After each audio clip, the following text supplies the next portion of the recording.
What's going on, y'all? It's your boy Skilled and Sound back here. Just wanted to talk about this little article I came across about Jerami Grant not wanting to play with LeBron James and Anthony Davis. Mostly LeBron James. This is how I see it, and this is how the headlines is going to pretty much show it. And at first, reading this and coming across this headline, I'm like, what? Like, bruh, you don't want to play with LeBron, Anthony Davis? You don't want to play with the Lakers? You know what I'm saying? I mean, not everybody can handle playing with the pressure of playing with LeBron James because obviously if you don't succeed, they're going to blame you. I mean, that's pretty much what happens all the time, right? You become memes or whatever. A lot of times as well, people can't stand for playing with the pressure of playing with the Lakers because it's a lot of history to uphold to. But reading more into this article, it's kind of interesting why he doesn't.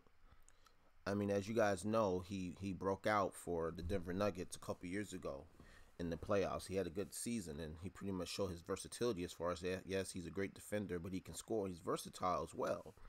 But even though he hasn't had team success with the Pistons, he's had great individual success, averaging pretty much over 20 points per game.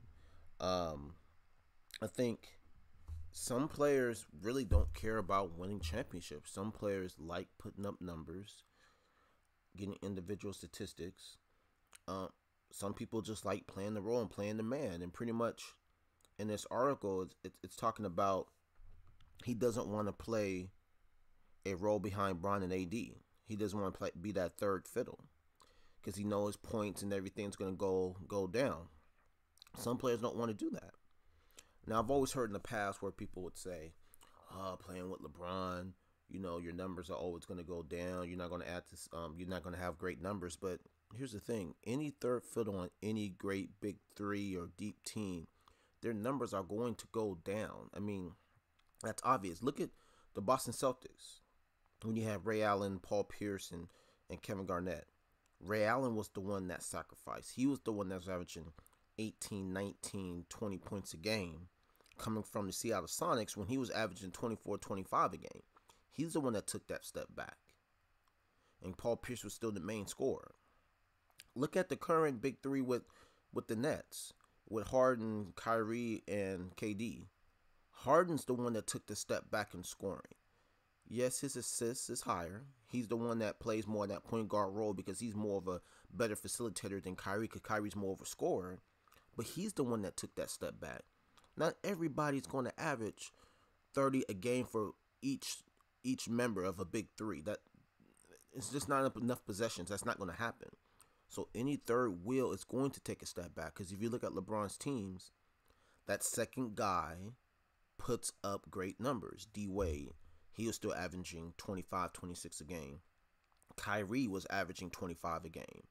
And AD is getting his points, but the story with AD and what he's doing right now, that's for another topic right now, how he's playing. But when they won the championship and last year, he was putting up, his 27, 28 a game. So that second fiddle with LeBron puts up numbers.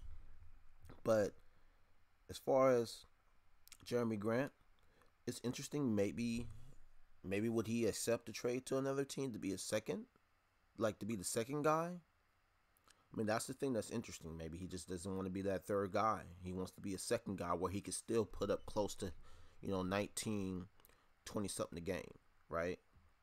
So, I think that's pretty interesting.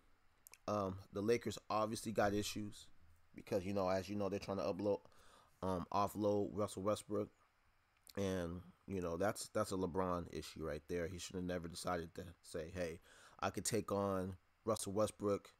I can make it far with him because KD only made it so far. I can win with Russell, right? And now we see the problems with trying to add Russell into that mix. And it's actually kind of funny that Russ is actually shooting better than Curry. that's kind of funny. But I know a lot of people gonna kill me for that. But nah. Leave your comments down below. Comment, like, subscribe. I just wanted to talk about this real quick because I thought that was interesting.